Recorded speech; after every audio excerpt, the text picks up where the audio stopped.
Annick, on a connu tes peintures, tes illustrations stylisées, tes créations en photomontage et dernièrement tes créations en 3D. Alors comment en es-tu venue à l'intelligence artificielle ?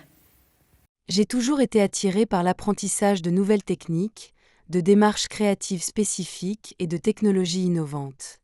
Apprendre, comprendre, développer, c'est pour moi un besoin vital.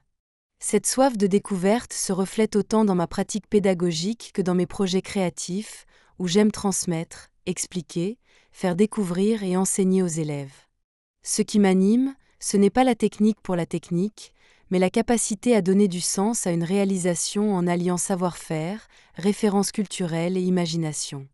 J'aime explorer de nouveaux outils pour aboutir à des créations personnelles et expressives, en exploitant au mieux les compétences acquises. Depuis 2 ans, je faisais de la 3D.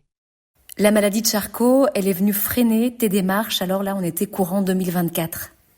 Oui, le logiciel Blender, que j'utilisais pour la 3D, exige une grande dextérité à la souris, or mes mains et mes doigts ont rapidement été affectés, après mes jambes. La perte progressive de mobilité, en particulier des mains, m'a contrainte à délaisser cet outil, même avec l'aide d'un clavier à grille et d'une souris à boules. C'est alors que ma fille Sarah, artiste caractère travaillant dans un studio d'animation à Montréal, m'a suggéré de me tourner vers l'intelligence artificielle. J'ai ainsi abandonné Blender et me suis plongée dans l'IA, un domaine plus accessible face à mes nouvelles limitations motrices.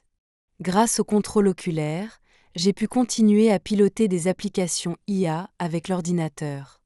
Cela m'a permis de poursuivre mes créations, d'animer mes tableaux et surtout de continuer à exprimer ma pensée créative malgré les contraintes physiques grandissantes.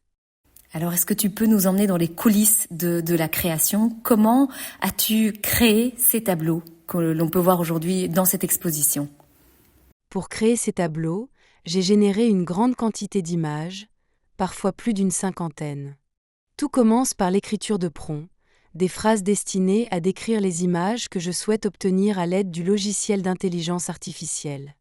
Je demande ensuite à l'IA de combiner certaines images pour en créer de nouvelles, dans un univers visuel cohérent avec mes références. Je sélectionne ce qui me parle. Je mixe, je remixe.